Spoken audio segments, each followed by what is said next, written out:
दंड को भी काट सकता है। अभी तक जिस भी संत व महापुरुष से मिले उन्होंने यही बताया कि पाप कर्म फल भोगने से ही समाप्त होगा।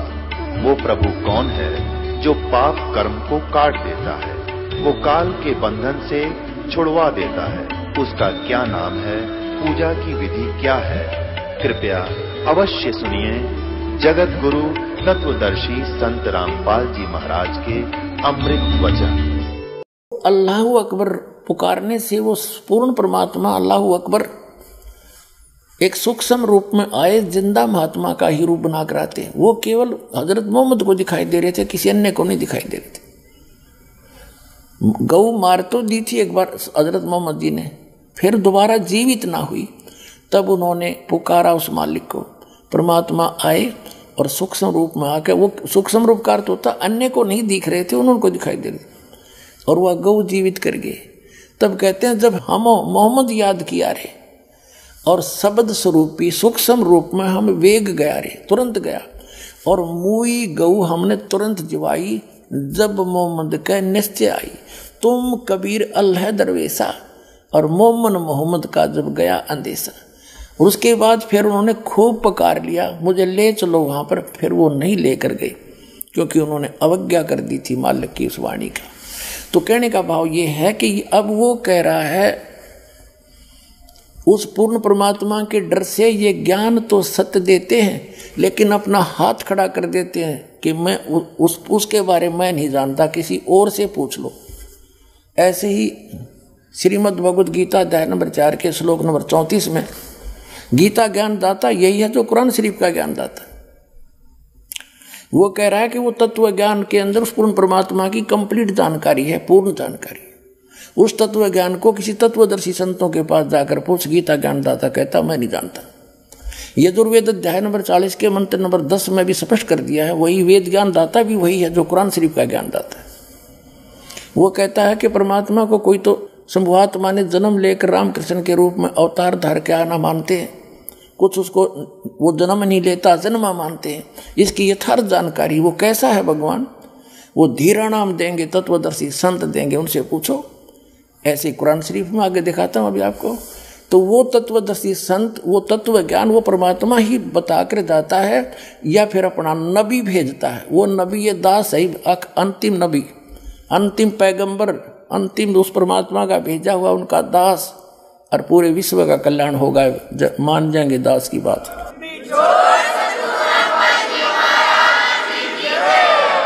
कुरान शरीफ का ज्ञान दाता अपने पैगंबर हजरत मोहम्मद को कह रहा है, और किसी अन्य अल्लाहु अकबर अपने से अन्य खुदा की, अन्य अल्लाह की जानकारी दे रहा है। देखिए अब हम यहाँ तक पढ़ चुके हैं कुरान शरीफ सूरत फुरकानी 25, और हम आयत नंबर यहाँ पर आगे हैं। अब हम आयत नंबर 58 पढ़ रहे, 57 पढ़ रहे। और ए पैगंबर उस जिंदा जो तुझे जिंदा रूप में मिला था, इन चैतन्य अर्थ कर दिया, उस जिंदा पर भरोसा रखो जो कभी मरने वाला नहीं, यानी अविनाशी है, और तारीफ के साथ उसकी पाकी बयान करते रहो। यानी कुरान शरीफ के ज्ञानदाता से अन्य है जो परमात्मा, उसकी पाकी बयान करने के लिए कुरान शरीफ का ज्ञानदाता कह रहा है हजरत मोहम्मद को, और अपने बंदों के गुनाहों से वह काफ़ी खबरदार है। ये तो वो खबरदार यानी खूब जानता है तुम्हारे सबको जो जैसा करता है। और ये वही है जिसने 58 पढ़ दी, 59 आयत है, जिसने आसमानों और ज़मीन और जो कुछ उनके बीच में है सबको 6 दिन में पैदा किया, फिर तख्त पर जा बिराजा, तख्त पर जा बैठा। वह अल्लाह बड़ा, वो अल्लाह अकबर है, वो अल्लाह कबीर है, वो अल्लाह बड़ा है, रहमान है, दयालु है। तो उसकी खबर किसी बाखबर यानी इल्म वाले से, तत्वदर्शी संत से पूछ देखो। कुरान शरीफ का ज्ञानदाता यहाँ इसने स्पष्ट कर दिया है कि मैं नहीं जानता उस अल्लाहु अकबर बड़े भगवान, उस महान परमात्मा की, कंप्लीट गॉड की, ग्रेट गॉड की, जानकारी मुझे नहीं है, वो तत्वदर्शी संत से पूछ लो। इससे कुरान शरीफ का सारा ज्ञान समझ में आ जाता है कि जो इसने अपने सत्र का ज्ञान दिया है उसमें चाहे इसने मांस खाना लिख रखे हो, चाहे कुछ भी खाना बता दिया हो, ये अल्लाह अकबर का आदेश नहीं है, ये तो कुरान शरीफ के ज्ञानदाता का आदेश है। इसका पालन करने से परमात्मा का अल्लाह अकबर का विधान टूटता है, क्योंकि उस अल्लाह अकबर ने तौरात नामक पुस्तक के उत्पत्ति ग्रंथ में स्पष्ट कर दिया, 6 दिन में जिसने सृष्टि रची उसमें आदेश दे दिया है कि कोई भी प्राणी, ना मनुष्य ना अन्य प्राणी, जैसे पृथ्वी पर रेंगने वाले चौपाए पशु, जलचर, हवा में उड़ने वाले, ये कोई मांस नहीं खाएगा। थोड़ी सी झलक दिखाता हूँ। पुण्यात्माओं,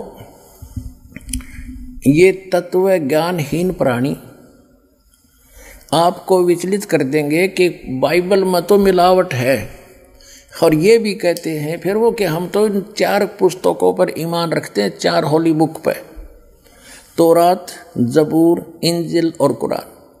तो पहले आपको वो आसमानी किताब तौरात से दिखाएंगे सृष्टि उत्पत्ति। ये देखिएगा, ये आसमानी किताबें ये इकट्ठी जल्द की गई हैं, तौरात, जबूर, इंजिल। अब देखिएगा,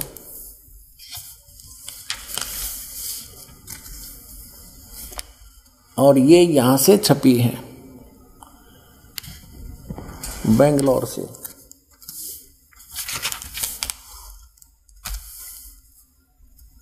ये आसमानी किताब तौरात, जबूर, इंजिल, उर्दू स्क्रिप्ट्स, ये यहाँ से, ये देखो, copyright notice, published by BSI 206 Mahatma Gandhi road, Bangalore से, प्रिंटर्स प्राइवेट लिमिटेड, बेंगलोर 94 की। ये 3 किताबें हैं, ये अलग अलग, और कुरान शरीफ अलग है, इनसे न्यारी है। इसमें अब हम तौरात के अंदर दिखाते हैं, इसमें उत्पत्ति पैदाइश दिखाते हैं। ये देखो, ये है पैदाइश 1:1:24, प्रश्न नंबर 2 पे। यहाँ है खिलकत का जिक्र। खिलकत, खुदा ने इत्बिदा और ज़मीन और आसमान को पैदा किया। ज़मीन वीरान और सुनसान थी, गौरवों के ऊपर अंधेरा था। ऐसे ये पहला दिन हुआ, सांझ हुई, शाम हुई, सुबह हुई, पहला दिन हुआ, शाम हुई, सुबह हुई, दूसरा दिन। दो रचना करते हैं हम, अपने स्थान अपने उस पर आएंगे। ये फिर चौथा दिन हुआ, ये दूसरा दिन हुआ, ये तीसरा दिन हुआ, और फिर ये चौथा दिन हुआ, और फिर ये 5वां दिन हुआ। अब हम 6ठे दिन पर आते हैं। ये तीसरा पृष्ठ है ये तौरात का। अब 26 में कहा कि फिर खुदा ने कहा हम इंसान को, यानी 5 दिन में जो सृष्टि रची वो कर दी 6ठे दिन। फिर खुदा ने कहा कि हम इंसान को अपनी सूरत पर अपनी सभी की मानिद बनाएं, और वे समुद्र की मछलियों और आसमान के परिंदों और चौपायों और तमाम ज़मीन पर और सब जानवरों पर जो ज़मीन पर रेंगते हैं इख्तियार रखे, उनसे समझदार हो। खाना नहीं लिखा है इसमें, आगे देखो। और खुदा ने इंसान को अपनी सूरत पर पैदा किया, अपने जैसा उत्पन्न किया, जैसा खुदा है। मनुष्य भी, खुदा भी मनुष्य जैसा हुआ। खुदा की सूरत पर उसको पैदा किया, नर और नारी करके उसने उनको पैदा किया। और खुदा ने उनको बरकत दी और कहा फूलो और बढ़ो और ज़मीन में मासूर हो, महकूम करो, और समुद्र की मछलियों और हवा के परिंदों और कुल जानवरों पर जो ज़मीन पर रेंगते हैं इख्तियार रखो। आगे लिखा कि और खुदा ने कहा कि देखो मैं तमाम रूए ज़मीन की कुल बीजदार सब्जी और हर दरख्त जिसमें उसका बीजदार फल हो तुमको देता हूँ, ये तुम्हारे खाने को हैं। और ज़मीन के कुल जानवरों के लिए, हवा के कुल परिंदों के लिए, और उन सब के लिए जो ज़मीन पर रेंगने वाले हैं जिनमें ज़िंदगी का दम है, कुल हरी बूटियाँ खाने को देता हूँ। और ऐसा ही हो गया। अपना आत्मा स्पष्ट कर दिया कि न तो किसी पशु को, ना पक्षी को, ना जलचर को, ना मनुष्य को उस अल्लाह ताला का आदेश नहीं है मांस खाने का। उन्होंने स्पष्ट कर दिया कि ये हरी सब्जी घास फूस दे रखा है तुम्हारे को। और फिर आगे देखो, और ऐसा ही होगा। और खुदा ने सब पर जो उसने बनाया था नज़र की और देखा तो बहुत अच्छा है। और शाम हुई, सुबह हुई और फिर छठा दिन हो गया। फिर उसके बाद आसमान और ज़मीन उनके कुल लश्कर का बनाना ख़त्म हुआ और खुदा ने अपने काम को जिसे वो करता था 7वें दिन पूरा ख़त्म किया और अपने सारे काम से जिसे वो कर रहा था 7वें दिन फारिग हुआ। और खुदा ने 7वें दिन को बरकत दी और उसे मुकद्दस ठहराया, क्योंकि उसमें खुदा सारी कायनात से जिसे उसने पैदा किया, बनाया और फारिग हुआ। अब इसको पवित्र बाइबल में दिखाता हूँ एज इट इज, ना तो ये आपको बरगला देंगे आपको ये नकली अटपट करने वाले मारे सट्टे ने हो गए। हमने बहुत अच्छी तरह तालमे इल्म हूँ मैं, ये कहते हैं जो इनके पढ़ने वाले विद्वान, और का पता नहीं इनको। ये देखिएगा, ये पवित्र बाइबल है, संपूर्ण जीवन अध्ययन बाइबल। ये कहाँ से छपा ये देख लीजिएगा, संपूर्ण जीवन अध्ययन। ये देखिएगा, journal editor Donald C Stamps MDV, associate editor ये जे जवाली, Wesley Adams PhD, Life Publishers International, Springfield, Missouri, USA, printed in India. अब ये वही है सारा कुछ, और ये सारा दिखा दूँ, पढ़ लो तुम। अब इसके हम इस पे आते हैं उत्पत्ति पर। देखिएगा, ये उत्पत्ति जिसको अंग्रेजी में इन्होंने कहा है जेनेसिस 1, प्रश्न नंबर 4 पे। आदि में यानी प्रारंभ में परमेश्वर ने आकाश और पृथ्वी की सृष्टि की। पृथ्वी बेडौल और सुनसान पड़ी थी, यह पहला दिन हुआ।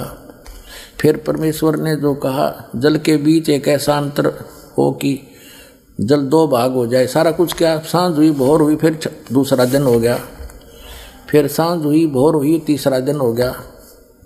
हमने अपने मतलब की बात लेनी, ये चौथा दिन हो गया। सांझ हुई, भोर हुई, फिर चौथा दिन हो गया। अब हम ये 5वां दिन हो गया। प्रश्न नंबर 5 पर आ गए हम। ये सांझ हुई, भोर हुई, 5वां दिन हो गया। अब छठे दिन ये आ गया, छठा दिन। ये छठे दिन में चल पड़ा। इस प्रकार परमेश्वर ने पृथ्वी की जाति जाति के वन पशुओं को और जाति जाति घरेलू पशुओं और जाति जाति की भूमि पर सब रेंगने वाले जंतुओं को बना, और परमेश्वर ने देखा अच्छा है। फिर परमेश्वर ने कहा कि हम मनुष्य को, उन सब पशु पक्षियों को बनाकर, फिर हम मनुष्य को अपने स्वरूप के अनुसार बनाएं, अपनी समानता में बनाएं, और वे समुद्र की मछलियों और आकाश के पक्षियों और घरेलू पशुओं और सारी पृथ्वी पर सब रेंगने वालों जंतुओं पर जो पृथ्वी पर रेंगते अधिकार रखें। इनसे समझदार हो, जैसे भैंस, गाय, बैल, इनको हमने अपने काम के लिए प्रयोग कर लिया। इनको खाना नहीं, सताना नहीं। इनको जैसे गाय भैंस आपने रखी, उसको पहले आप पेट भरते हो, चराते हो, उसको नहवाते हो, धोआते हो, प्यार से रखते हो, जब वो दूध देती है। तो ऐसे कहा, खाने के लिए नहीं कहा उस मालिक ने। देखो आगे, तो परमेश्वर ने कहा मनुष्य को अपने स्वरूप के अनुसार बनाए, अपनी समानता बनाए। तो भगवान फिर कैसा हुआ?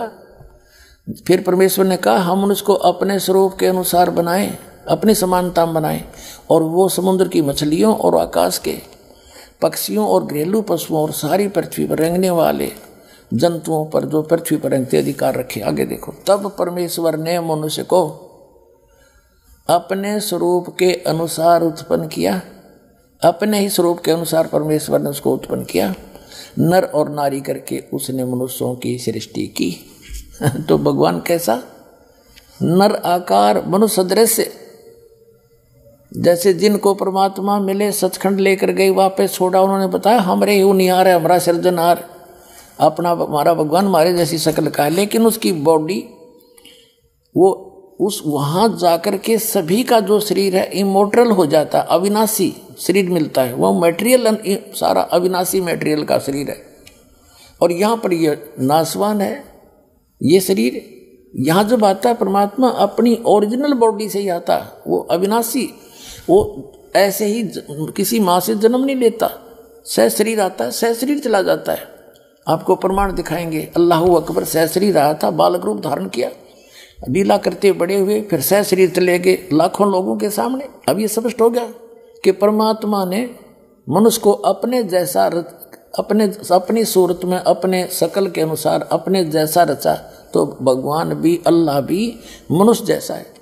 और आगे फिर वो क्या कहता है देखो, और परमेश्वर ने कहा, नर और नारी करके उनकी सृष्टि की, और परमेश्वर ने उनको आशीष दी, उनसे कहा फूलो फलो और पृथ्वी पर भर जाओ और उसको अपने वश में कर लो, और समुद्र की मछलियों तथा आकाश के पक्षियों और पृथ्वी पर रेंगने वाले जंतुओं पर अधिकार रखो। यानी उनसे जैसे इंसान ने शेर तक को भी काबू कर लिया, हाथियों को भी बांध लिया, तो इस ऐसे कंट्रोल करने के लिए कहा उन्होंने। आगे देखो फिर परमेश्वर ने उनसे कहा, यानी मनुष्यों को भी, फिर परमेश्वर ने उनसे कहा कि सुनो, जितने बीज वाले छोटे छोटे पेड़, ये मनुष्यों के लिए आदेश है, सारी पृथ्वी के ऊपर हैं, और जितने वृक्षों में बीज वाले फल हैं, वे सब मैंने तुमको दिए तुम्हारे भोजन के लिए। मनुष्य के लिए उस अल्लाह ताला का आदेश, अल्लाहू अकबर, जिसने 6 दिन में सृष्टि रची, 7वें दिन तख्त पर जा बैठा, वो है अल्लाहू अकबर है। वो अल्लाह कबीर है, वो कंप्लीट गॉड है, वो सर्जनहार है, वो क्रिएटर है। उस क्रिएटर का आदेश नहीं है मांस खाने का मनुष्य को, ये पशु पक्षियों को भी नहीं है। आगे देखो, तुम्हारे भोजन के लिए, ये तो मनुष्यों के लिए। आगे देखो, यहाँ आगे हम, और जितने पृथ्वी के पशु और आकाश के पक्षी और पृथ्वी पर रेंगने वाले जंतु हैं, जिनमें जीवन का प्राण है, उन सब के खाने के लिए मैंने सब हरे हरे छोटे पेड़ दिए, और वैसा ही हो गया, यानी घास फूस से।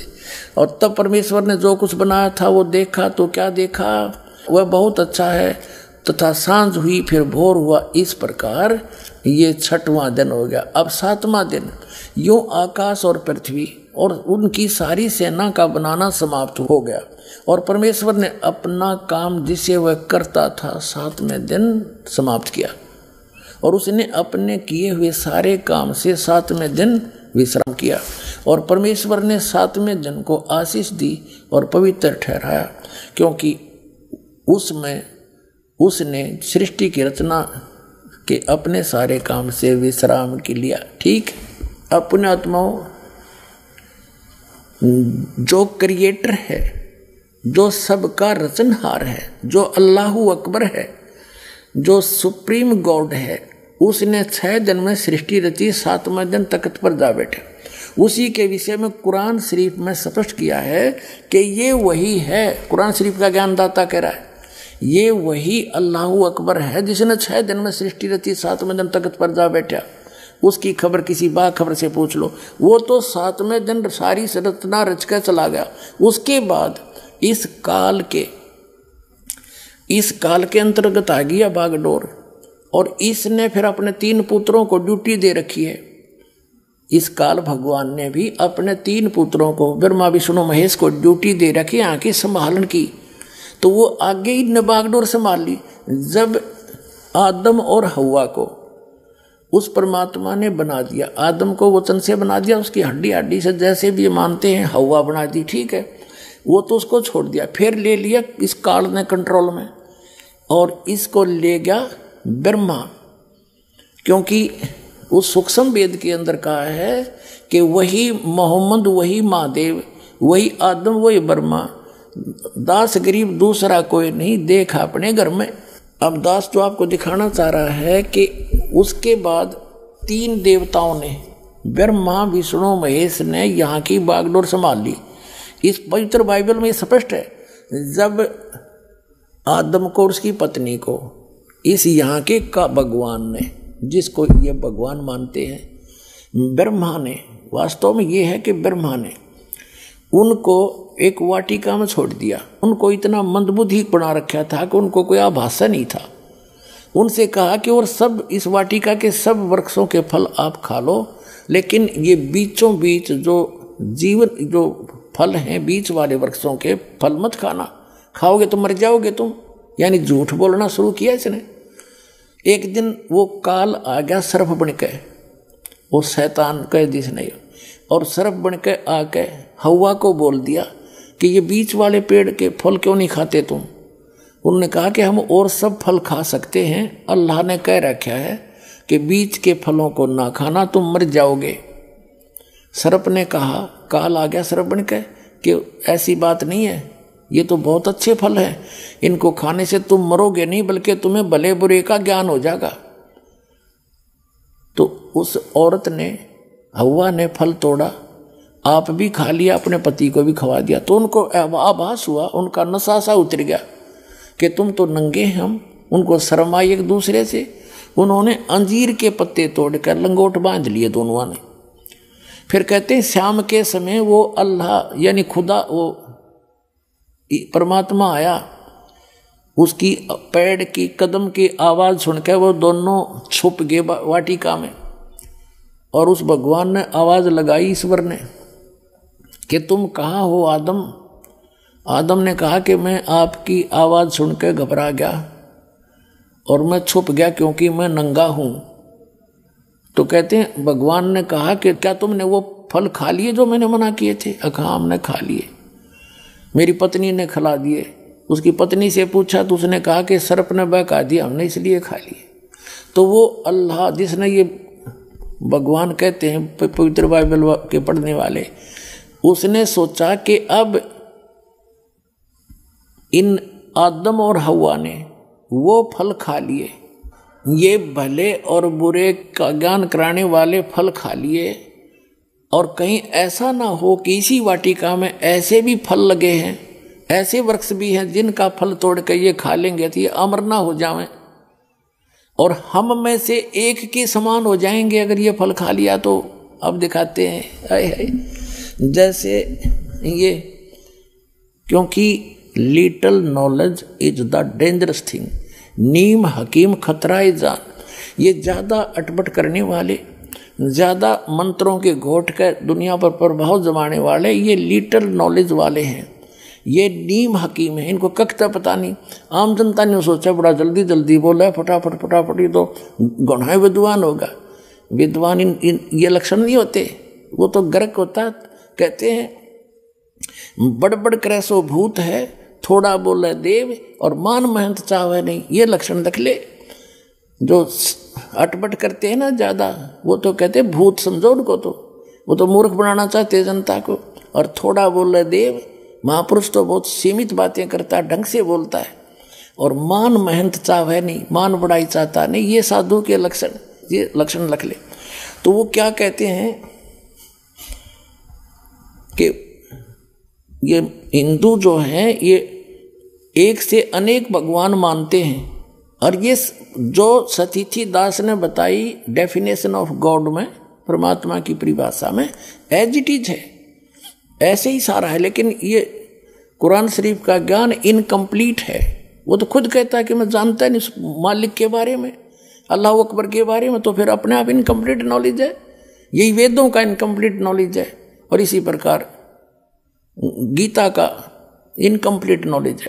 और ऐसे ही बाइबल का, क्योंकि वो 6 दिन में सृष्टि रच गए, वो तो चले गए, बाद में काल ने बागडोर संभाली। अब दिखाते हैं वो क्या कहता है।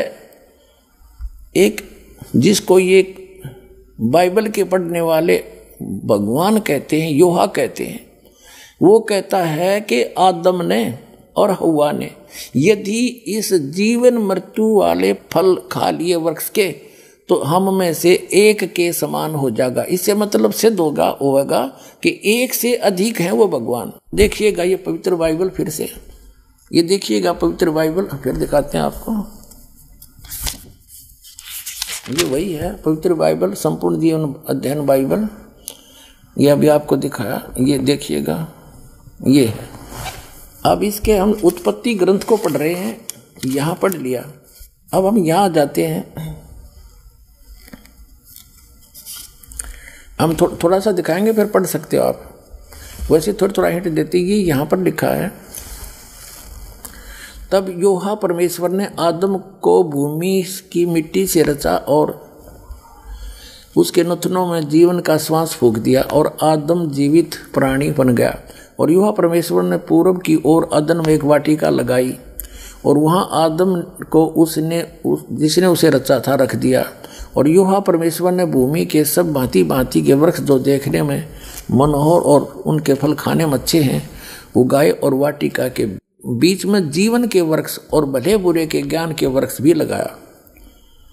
अब देखो, यूहा परमेश्वर ने आदम को लेकर अदन की वाटिका में रख दिया और वह उसमें काम करे और उसकी रक्षा करे। और यूहा परमेश्वर ने आदम को यह आज्ञा दी कि तू वाटिका के सब वृक्षों का फल बिना खटके खा सकता है, पर भले बुरे का ज्ञान का जो वृक्ष है उसका फल तू कभी मत न खाना, क्योंकि जिस दिन तू उसको खाएगा उसी दिन अवश्य मर जाएगा। अब यहाँ देखो 8 पृष्ठ पे पढ़ रहे हैं हम, जेनेसिस 8 पृष्ठ पे 18वां। यूहा परमेश्वर ने कहा, आदम का अकेला रहना अच्छा नहीं, और उसके लिए एक ऐसा सहायक बनाऊं जो उससे मेल खाए। यहाँ देखिए, तब यूहा परमेश्वर ने आदम को भारी नींद में सुला दिया, और ये तो उसकी उत्पत्ति की, उसकी हड्डी निकाल ली नौकर। फिर यहाँ देखते हैं मनुष्य का पतन। यूहा परमेश्वर ने जितने बनैले पशु बनाए थे उन सब में सर्वदुर्लभ था। उसने स्त्री से कहा कि क्या, वो हव्वा बना दी उसकी स्त्री, क्या सच है कि परमेश्वर ने कहा कि तुम इस वाटिका के वृक्ष का फल न खाना? स्त्री ने सर्प से कहा, इस वाटिका के वृक्षों के फल हम खा सकते हैं, पर जो वृक्ष वाटिका के बीच में है उसके फल के विषय में परमेश्वर ने कहा है कि न तो तुम उसको खाना और न उसको छूना, नहीं तो मर जाओगे। सर्प ने कहा, स्त्री से कहा कि तुम निश्चय नहीं मरोगे, वरना परमेश्वर आप जानता है कि जिस दिन तुम उसका फल खा लोगे उसी दिन तुम्हारी आंखें खुल जाएंगी, तुम भले बुरे का ज्ञान पाकर परमेश्वर के तुल्य हो जाओगे। तब स्त्री ने देखा उस वृक्ष का फल खाने के लिए अच्छा है, देखने में मन भाऊ है, बुद्धि देने के लिए चाहने योग्य भी है। तब उसने उसको तोड़कर खाया, अपने पति को भी दिया और उसने भी खाया। तब उन दोनों की आंखें खुल गई, उन्होंने मालूम हुआ कि वे नंगे हैं, इसलिए उन्होंने अंजीर के पत्ते तोड़कर लंगोट बना लिए। तब यूहा परमेश्वर जो दिन के ठंडे समय वाटिका में फिरता था का शब्द सुनाई दिया। तब आदम और उसकी पत्नी वाटिका के वृक्षों के बीच यूहा परमेश्वर से छिप गए। तब यूहा परमेश्वर ने पुकार कर आदम से पूछा, तू कहाँ है? यानी वो भगवान इतना अज्ञानी है कि नहीं पता फिर वो कहाँ छुप रहे हैं। अब और वाटिका में घूमने फिरने लग रहा है। सारे बाइबल के पढ़ने वाले ईसाई यहूदी कहते हैं भगवान तो निराकार है। बताओ अकल है कोई ज्ञान? ये देखो, और इसमें सब है घूमे फिर सारी बात कर रहा। यूहा परमेश्वर ने पुकार कर आदम से पूछा, तू कहाँ है? तो उसने कहा, मैं तेरा शब्द बारी में सुनकर डर गया, क्योंकि मैं नंगा था इसलिए छिप गया। अब उसने कहा, किसने तुझे बताया कि तू नंगा है? जिस वृक्ष का फल खाने को मैंने तुझे मना किया था, क्या तूने उसका फल खा लिया? खा लिया है। आदम ने कहा, जिस स्त्री को तूने मेरे संग रहने को दिया है उसी ने उस वृक्ष का फल मुझे दिया और मैंने खा लिया। तब यूहा परमेश्वर ने स्त्री से कहा कि तूने यह क्या किया? अब स्त्री ने, हव्वा ने कहा कि सर्प ने मुझे बका दिया तब मैंने खा लिया। अब हम अपने मतलब की बात पढ़ेंगे। दास ये सिद्ध करना चाहता है कि परमात्मा निराकार नहीं है, वो मनुष्य जैसा है और एक नहीं, अपने अपने सतर के। ये प्रभु जैसे दास ने परिभाषा प्रभु की बताई कि जैसे तहसीलदार अपने सतर का साहब, गॉड खुदा मालिक, और एसडीएम अपने सतर का, डिप्टी कमिश्नर अपने सतर का, कमिश्नर अपने सतर का, राज्य का मंत्री अपने सतर का साहब है, मुख्यमंत्री भी अपने सतर का खुदा है, साहब है, उसका मालिक है, प्रभु है, स्वामी है। जैसे केंद्र के मंत्री भी अपने सतर के साहब हैं और प्रधानमंत्री ओवरऑल कंट्रोलर सबके ऊपर साहब है, उन सब साहबों के ऊपर भी साहब है, उस साहब के नीचे वाले सारे साहब हैं और वो अपने सतर के साहब। ऐसे ही देव हैं ये तीन ब्रह्मा विष्णु महेश हैं, ये ही यहाँ कंट्रोल कर रहे हैं सारे इस पृथ्वी के, पाताल लोक के और स्वर्गलोक के प्राणियों को। अब यहाँ दास ये सिद्ध करना चाहता है कि एक से अधिक भी खुदा हैं, जो कि एक डॉक्टर जाकिर नाइक एक नया प्रवक्ता वाक्य है, वो नो कह है कि मुसलमान तो सब कुछ खुदा का मानते हैं और हिंदू अधिकतर सबको खुदा मानते हैं। उनका कोई 3 भगवान मानना है, कोई 33 मानना है, कोई 10 मानना है, कोई 33 करोड़ भी देव भगवान मानता है। वो देव हैं अपने सतर के, और वो महादेव है, वो सबका मालिक महादेव है, कुल मालिक वो ग्रेट गॉड है। बड़ा भगवान महादेव कहो, बड़ा अल्लाह अकबर कहो, तो वो महादेव कौन है? वो अल्लाह अकबर है, कंप्लीट गॉड है, परम अक्षर ब्रह्म है, सबका ओवरऑल कंट्रोल, कुल का मालिक है। अब वो सिद्ध करना चाहते अनेक भी हैं ये भगवान देव अपने सतर के खुदा, अन्य भी खुदा हैं और सब उस एक खुदा के वो नौकर हैं। वो फिर भी खुदा अपने सतर के, जैसे मंत्री अपने सतर का, मुख्यमंत्री अपने सतर का खुदा है, स्वामी है, मालिक है, लेकिन वो कुल के मालिक के सब उसके हैं, उसको सबका कंट्रोलर एक है। अब देखो 10 पृष्ठ पर आगे हम उत्पत्ति 3-4 इसका यहाँ पढ़ रहे हैं। आदम ने अपनी पत्नी का नाम हवा रखा क्योंकि जितने मनुष्य जीवित हैं उन सब की आदि माता हुई। और योहा परमेश्वर ने आदम और उसकी पत्नी के लिए चमड़े के अंगरखे बनाकर उनको पहना दिया। बताओ, अन्यों का निराकार है, उतगेल पीछे पीछे फिर उनके साथ साथ। योहा परमेश्वर ने कहा कि मनुष्य भले बुरे का ज्ञान पाकर हम में से एक के समान हो गया, इसलिए अब ऐसा ना हो कि वह हाथ बढ़ाकर जीवन के वृक्ष का फल भी तोड़ ले के खा ले और सदा जीवित रहे। अब इसे सिद्ध हो गया कि जो परमेश्वर है उसने कहा, जो इनका परमेश्वर है ईसाइयों का, यानी जो पवित्र बाइबल का जो आगे ज्ञान दे रहा है, क्योंकि ज्ञान तो ये ब्रह्म दे रहा है, सरपुरुष जो कुरान शरीफ का ज्ञान दाता है, और ये उस अल्लाह अकबर के बारे में बता रहा है कि उसने 6 दिन में सृष्टि रची, ऐसे ऐसे कहा सबको, वो तो चला गया। अब ये उसके जो है वो खुद बागडोर संभाल ली, न सोच ले उसने, वो स्वयं आता नहीं, अन्य रूप धारण कर लेता है। जैसे तीनों पुत्रों को उसने यहाँ के कंट्रोलर बना रखा है, मुख्य ये है कंट्रोलर इस 3 लोग के एक एक विभाग के मंत्री। तो ये क्या कह रहा है, जिसने आदम को कपड़े बनवाए और उसको मना किया कि बीच का फल ये ना खाना, उसने खा लिया। अब वो क्या कह रहा है कि ये भले बुरे के वृक्ष का फल खाकर ये हम में से एक के बराबर हो गया। इसका मतलब एक से अधिक परमेश्वर हैं, अल्लाह हैं। ये देखो, फिर योहा परमेश्वर ने कहा मनुष्य यानी आदम भले बुरे का ज्ञान पाकर हम में से एक के समान हो गया। इति सिद्धम के एक से अधिक खुदा हैं, एक से अधिक गॉड हैं। ये डम्मी गॉड हैं, ये अधूरे गॉड हैं। गॉड ये भी है, जब डम्मी गॉड है तो कंप्लीट गॉड भी है, तो अन्य देव भी हैं और एक कुल का मालिक वो अन्य है। अब आगे दिखाता हूं आपको।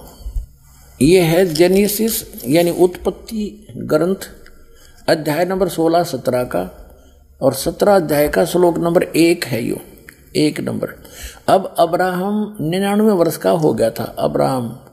तब योहा ने उसको दर्शन देकर कहा, मैं सर्वशक्तिमान ईश्वर हूँ, तू मेरी उपस्थिति में चल और सिद्ध होता जा। हो गया, यानी निराकार की तरह जब सामने आकर दर्शन दिए। ठीक है, जेनियस 17-18 24 नंबर पृष्ठ पे और 17-18 ये अध्याय है। तो ये 18वें अध्याय में अब्राहम मामरे के बांध वृक्षों के बीच कड़ी धूप के समय तंबू के द्वार पर बैठा हुआ था। तब योहा ने उसे दर्शन दिया। उसने आंख उठाकर दृष्टि की तो क्या देखा कि 3 पुरुष, ये 3 भगवान उसके सामने खड़े हैं। और जब उसने देखा तब वह उनसे भेंट करने के लिए तंबू के द्वार से दौड़ा और भूमि पर गिरकर दंडवत की और कहने लगा, हे प्रभु, यदि मुझ पर तेरी अनुग्रह की दृष्टि है तो मैं विनती करता हूँ कि अपने दास के पास से चले ना जाना।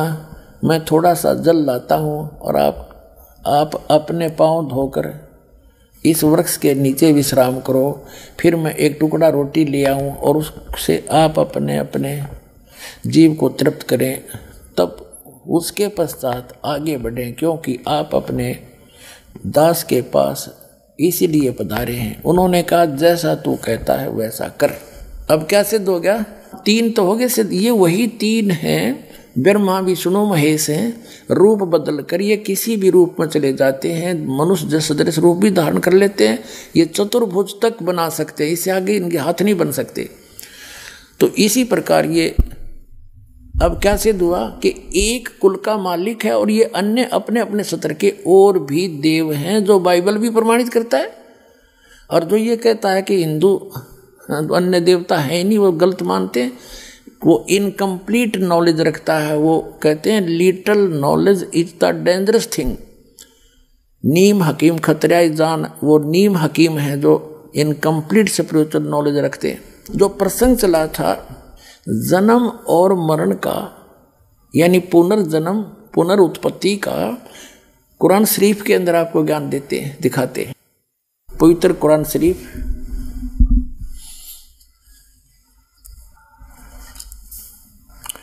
ये वही कुरान शरीफ है।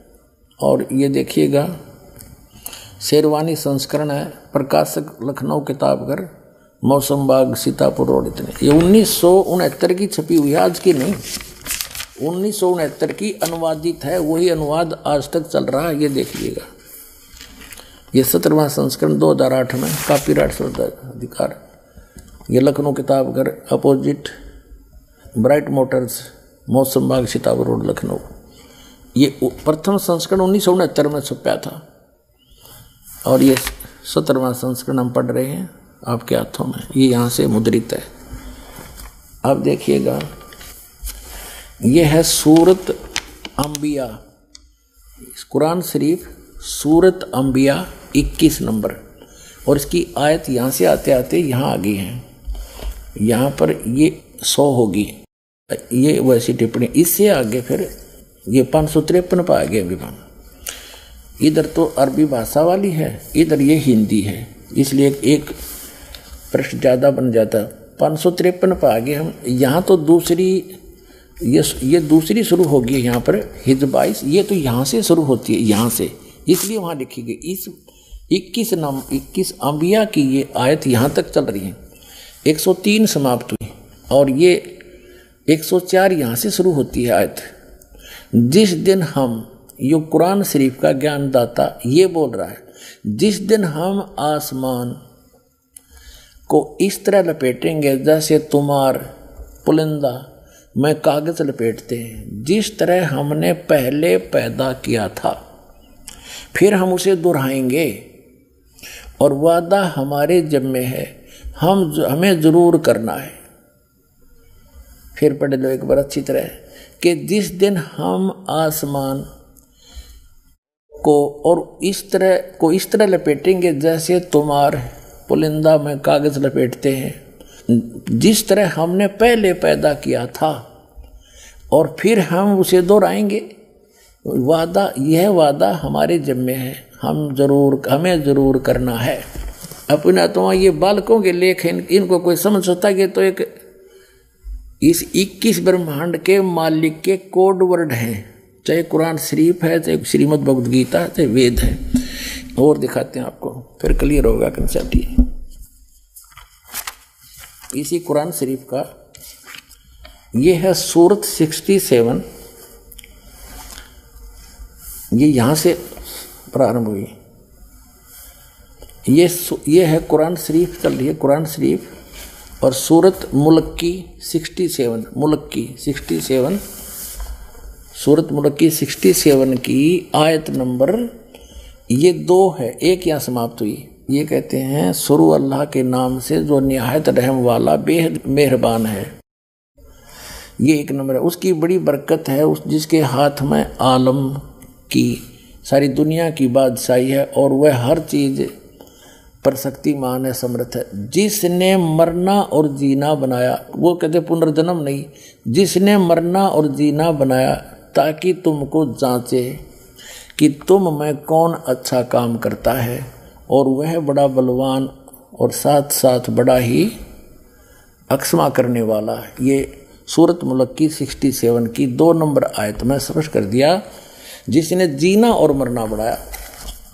जीना और मरना पुनर्जन्म। और जैसा कि आपने सूरत अंबिया 21 आयत नंबर 104 में देखा कि वो कह रहा कि मैंने जैसे पहले पैदा किया था दोबारा फिर करूंगा पैदा। उसका भावार्थ ये है, फिर पढ़ने अच्छी तरह। वो क्या कह रहा है कुरान शरीफ का ज्ञानदाता, कि पहले जैसे मैंने पैदा किया और फिर समेट लूँगा और फिर पुनः पैदा जरूर करूँगा। तो ये इसका अर्थ गलत लगा रखे हैं। मरने और जीने का इन्होंने क्या फाइनल फैसला कर रखा है। कुरान शरीफ के पढ़ने वालों को पूर्ण ज्ञान ना होने से इन्होंने डिसीजन निकाल लिया अपनी अल्पबुद्धि से, कि इसका अर्थ ये बनता है कि एक बार तो सभी मर ही रहे हैं, कब्रों में दबा दिए जाएंगे या जैसे भी तैसे, और फिर क्या होगा कि फिर कयामत आवेगी, प्रलय हो जाएगी, सब खत्म हो जाएगा, फिर मिट्टी से वचन से निकाल लेगा अल्लाह, और जिसने अच्छे काम करे वो जन्नत में और अल्लाह के अनुसार चले, जो अल्लाह के अनुसार जिन्होंने कार्य नहीं अपनी भक्ति की वो दोजख में फॉरएवर फाइनल कर दिया इन्होंने। और ये तो खुद कहता है जैसे मैंने पहले पैदा किए फिर करूँगा। अगर ये शब्द नहीं कहता कि फिर मैं दोबारा करूँगा और मैं अपना पक्का वायदा करता हूँ, यदि एक ही बार होना है तब फिर करूँगा तो शब्द आना ही नहीं चाहिए। फिर देख लो कुरान शरीफ है,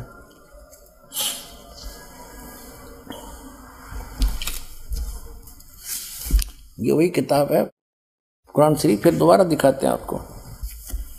यह है सूरत अंबिया 21, कुरान शरीफ सूरत अंबिया 21 की आयत नंबर ये चलती चलती आ रही है। ये आगे ये 100, इसके बाद यहाँ आ जाती है 553 पृष्ठ पर। मौसम बाग सीतापुर रोड लखनऊ से छपे प्रकाशन के। यहाँ देखिएगा 103 खत्म हुई, 104 नंबर आयत चली। जिस दिन हम आसमान को इस तरह लपेटेंगे, यानी क़यामत के समय, जैसे तुम्हार यानी कागज़ का रोल बना दिया जाता है, लपेट लेते हैं, और जिस तरह हमने पहले पैदा किया था उसी तरह हम दोहराएंगे, फिर पैदा करेंगे, और वायदा हमारे जिम्मे है, हम जरूर करना है। अब क्या स्पष्ट हो गया। यदि जो ये निष्कर्ष निकाले बैठे मुसलमान भाई कि एक बार क़यामत आवेगी तब तक ये गुफा उस कब्रों में फट रहेंगे, तेरा गजब, ये कोई ज्ञान है। वास्तविकता क्या बता रही कुरान शरीफ की, ये वही है कि जैसे क़यामत आओगी प्रलय होगी, उसके बाद फिर दोबारा सृष्टि रची जाएगी, पुनर्जन्म होगा सबका कर्म अनुसार। कुरान शरीफ तो ये कहना चाहती है, ये गलत समझ रहे हैं, इनको ज्ञान नहीं है बिल्कुल भी। अब इससे नहीं कोई नू कहेगा इसका तजुर्मा गलत कर दिया, तजुर्मा अनुवाद ठीक ना कर रखा होगा, सारा में दिखाऊंगा। ये देखिएगा कुरान मजीद, ये सिर्फ नाम का अंतर है, लेख ज्यों का त्यों है। ये है तजुर्मा मौलाना फतेह मोहम्मद खां साहिब जालंधरी तसही, मौलाना अब्दुल मजीद सरवर साहिब, प्रकाशक Farid book depot private limited नई दिल्ली से। यही है सारा कुछ, वही है। ये 2006 में छपा है, 982 पृष्ठ हैं। ये यहाँ से प्रकाशित है, दरियागंज नई दिल्ली से। इनके फ़ोन और फॉक्स नंबर। अब आपको दिखाते हैं, ये है सूरत अंबिया कुरान मजीद। नाम ना बदल रखा, शरीफ कहो चाहे मजीद कहो, कोई अंतर नहीं है। सूरत अंबिया 21। अब यहाँ जाते हैं हम आगे अगले पृष्ठ पे, 104 आयत पर पहुँचेंगे। यहाँ पर दूसरी शुरू हो जाती है हज, लेकिन ये होती यहाँ से शुरू, इसलिए वहाँ लिख दिया जाता है ये हज वाली, लेकिन ये चल रही है अंबिया 104। जिस दिन हम आसमान को इस तरह लपेट लेंगे जैसे खेतों का तुमार लपेट लेते हैं, जिस तरह हमने कायनात को पहले पैदा किया था, आए है, उसी तरह दोबारा पैदा करेंगे, यह वायदा जिसका पूरा करना जरूरी है, हम ऐसा जरूर करने वाले हैं। ओगिन इनका जो सिद्धांत है, इन मुसलमान भाइयों ने इस कुरान शरीफ को ठीक से ना समझ कर वो गलत निष्कर्ष निकाल रखा है कि बस इनका फाइनल ये है कि चलते रहेंगे, मरते रहेंगे, कब्र में दबाते रहेंगे, और जब क़यामत आएगी फिर भगवान यानी सब कुछ नष्ट हो जाएगा। आसमान भी इसने कह दिया समाप्त कर दूंगा, तो रहेगा क्या फिर? तो फिर कहते हैं फिर सबको जीवित करेगा अल्लाह। उनकी अपनी सोच वो गलत है, वो सोच, और फिर सदा के लिए वो स्वर्ग वाले स्वर्ग में, निकम्मे वाले नरक में, फिर दोबारा जन्म होना नहीं। और ये कहते हैं इस कायनात को पहले की तरह मैं फिर से उत्पन्न करूंगा, फिर पैदा करूंगा, ये मेरा पक्का वायदा है। एक और दिखाता हूँ, ये देखिएगा, एक और कुरान इसकी अनुवाद दिखाता हूँ आपको, ये देखिएगा।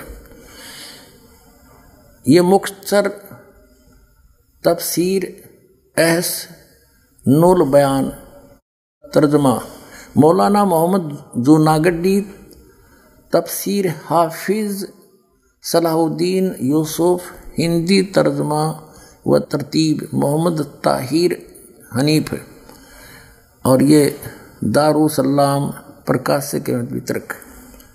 इसमें इन्होंने अपने हिसाब से कर रखे, यहाँ से उल्टी साइड से चला है, यहाँ से चले हैं ये एक नंबर यहाँ से शुरू होती है, हम जैसा भी अपने इस पर आ जाते हैं। ये देखिएगा, ये है सूरत अंबिया 21 और 571 पर, ये 572 570 उल्टा चला, इसमें 70 उधर 71 है, और ये 104 नंबर आयत है।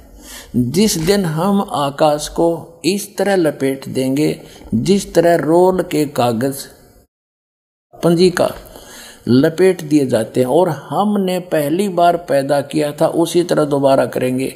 यह हमारा मजबूत वादा है और यह हम जरूर करके रहेंगे। ठीक हो गया, जिस तरह हमने पहले पैदा किया था उसी तरह फिर करेंगे। अब जैसे आपने ये कुरान शरीफ फिर दिखाते हैं आपको, ये कुरान शरीफ वही है,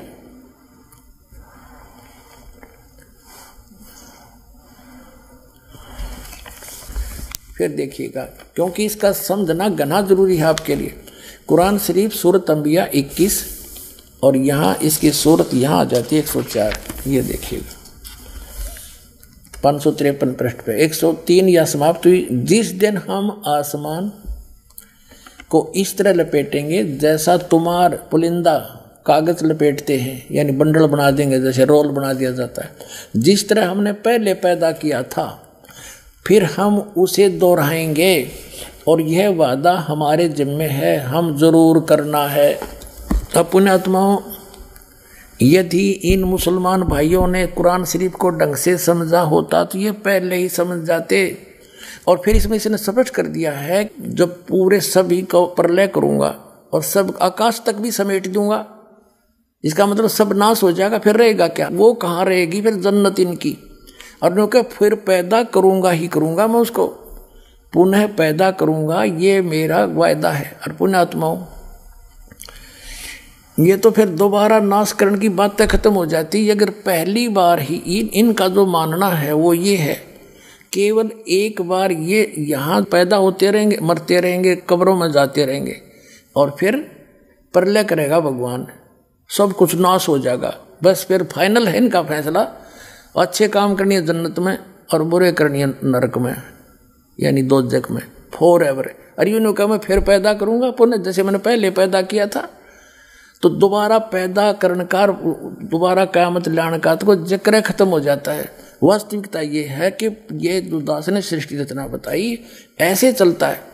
और जब ब्रह्मा जी की मृत्यु होगी, ब्रह्मा जी के एक दिन में पूरी ये क़यामत आती है, पृथ्वी, स्वर्गलोक और पाताल लोक पर कति जल ही जल हो जाएगा, सब समाप्त हो जाएंगे, वह जन्नत भी ना रहे इनकी, स्वर्ग जो जन्नत मानते हैं वो भी नहीं रहेगी। और फिर दूसरी बात ये है, यदि इनका ये कहना सही होता,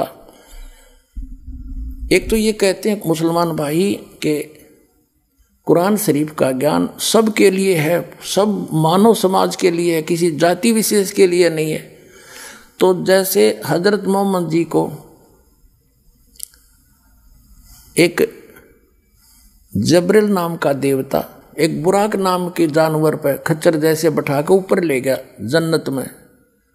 और जन्नत में के देखा कि बाबा आदम बैठे, हजरत मूसा जी, हजरत ईसा जी, हजरत इब्राहिम, हजरत दाऊद वहाँ मिले और उनसे मिले वो जा करके जन्नत में। उनको नमाज पढ़ाई, बाबा आदम से बात करी। तो बाबा आदम और कैसे पहुँच गए? वो तो कब्र में रहने चाहिए थे, क़यामत आइए नहीं है अभी। आप दिखाता हूँ आपको, ये देखिएगा, ये जीवनी हजरत मोहम्मद सल्लल्लाहु अलैहि वसल्लम, ये यहाँ से छपी है, देखिएगा।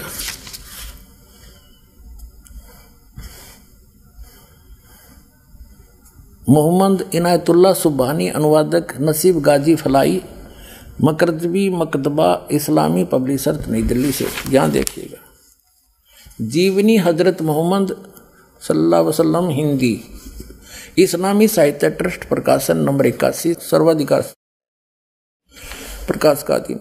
नाम मूल किताब मोहम्मद अरबी, उर्दू से इसकी हिंदी की गई है, ये यहाँ से छपी है और ये यहाँ से मुद्रक है इसका। अब इसमें आपको ले चलते हैं, थोड़ा सा दिखाएंगे, ज़्यादा नहीं, संकेत बहुत है समझदार को। 164 पृष्ठ दिखाते हैं इस पुस्तक के।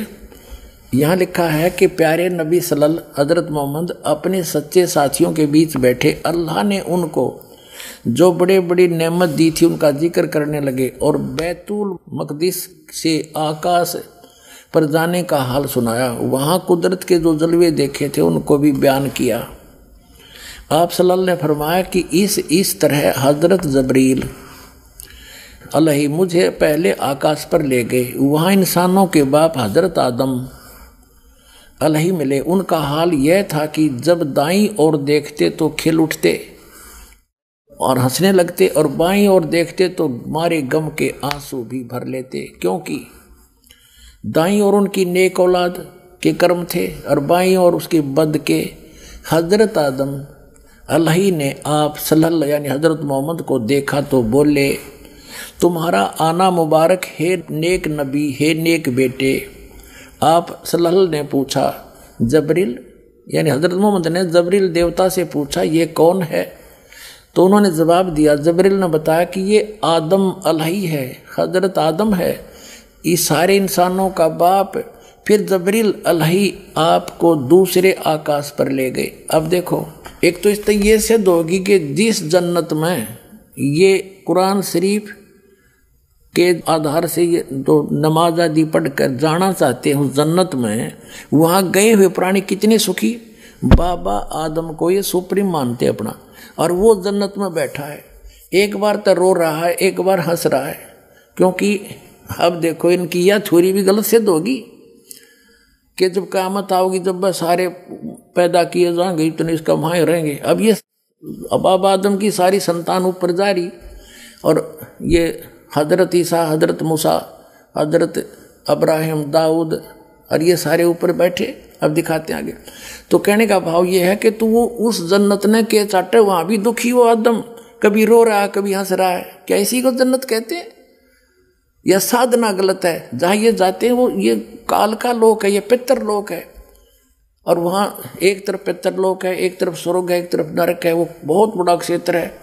तो ये पितर लोक में बैठे हैं सारे, तो वो खा के वो जन्नत, जहाँ वहाँ भी दुखी, सबका इनका हेड ऑफ द डिपार्टमेंट हज़रत आदम वहाँ बैठा, कभी रो रहा है कभी हंस रहा है। इसी को जन्नत कहते हैं। कहते हैं वहाँ दुख नहीं, इस तो बड़ा दुख और क्या होगा, सुख का सांस नहीं वहाँ पर। अब ये जन्नत है, इसको जन्नत कहते। देखो, प्यारे नबी सल्लल्लाहु अपने सच्चे साथियों के बीच बैठे थे, ये सारा बता दिया। उन्होंने फरमाया कि मुझे पहले आकाश पर ले गया, वहाँ इंसानों के बाप हज़रत आदम अलैहि मिले। उनका ये हाल था कि जब दाईं ओर देखते तो खिल उठते, स्वर्ग की तरफ देखे तो अच्छी संतान को देखकर हंसने लग जाते, और बाईं ओर देखते तो मारे गम के आंसू भर लेते, क्योंकि दाईं ओर उनकी नेक औलाद के कर्म थे, बाईं ओर बद के निकम्मी के। हज़रत आदम अलैहि ने आप सल्लल्लाहु यानी हज़रत मोहम्मद को देखा और बोले, तुम्हारा आना मुबारक हो नेक नबी, नेक बेटे। अब जब आप सल्लल्लाहु ने पूछा, जबरील ये कौन है? तो जबरील ने जवाब दिया, उन्होंने जवाब दिया कि ये आदम अलैहि है, सारे इंसानों का बाप। अलही आप सलल को दूसरे आकाश पर ले गए, फिर तीसरे पर, फिर आगे बढ़ते गए। आप सलल जिस नबी के पास से गुजरते ये मनमोहक शब्द कानों में गूंजते, तुम्हारा आना मुबारक है नेक नबी है नेक भाई। इस तरह आप सल्लल्लाहु अलैहि वसल्लम 7वें आसमान पर पहुंच गए। वहाँ हजरत इब्राहिम अलैहि मिले और देखते ही बोले तुम्हारा आना मुबारक हो, है नेक नबी है नेक बेटे।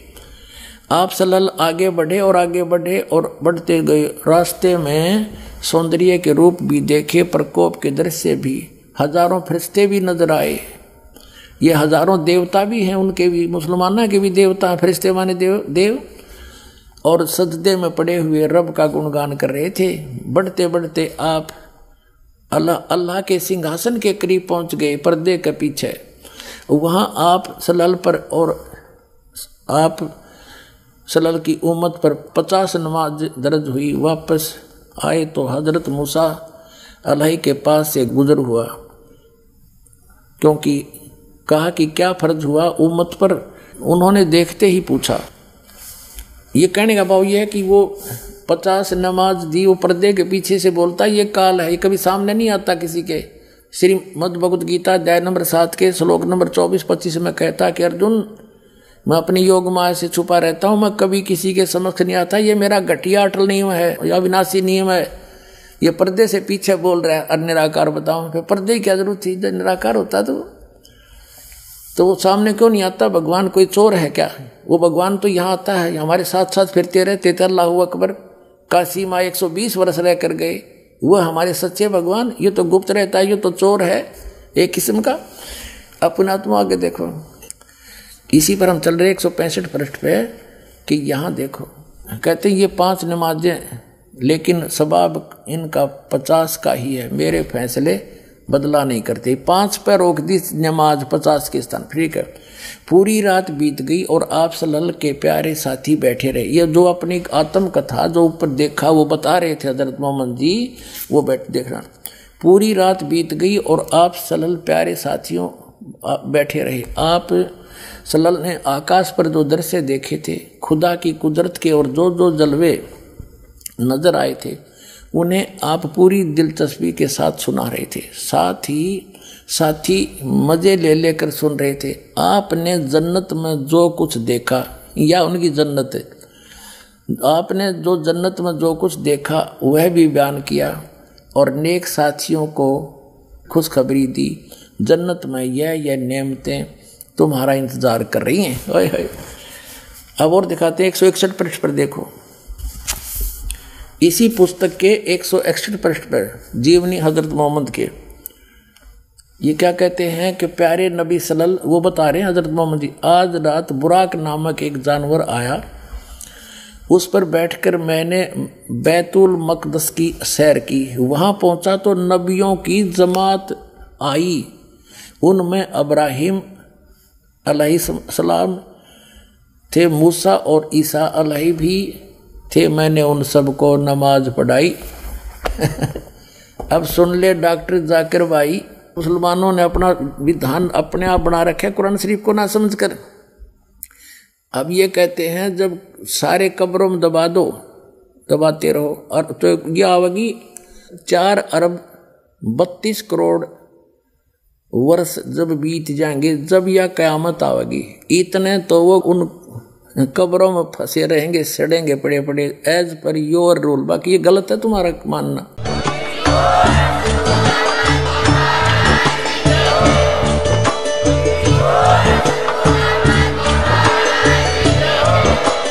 आप सुन रहे थे जगत गुरु तत्वदर्शी संत रामपाल जी महाराज जी के मंगल प्रवचन। अधिक जानकारी के लिए विजिट कीजिए हमारी वेबसाइट www.jagatgururampalji.org। संत रामपाल जी महाराज जी के शुभ आशीर्वाद से पूरे विश्व भर में 500 से भी ज्यादा नाम दीक्षा केंद्र हैं, जिन पर संत रामपाल जी महाराज जी द्वारा ऑनलाइन निशुल्क नाम दीक्षा दी जा रही है। अपने नजदीकी नाम दीक्षा केंद्र का पता करने के लिए संपर्क करें 8222880541।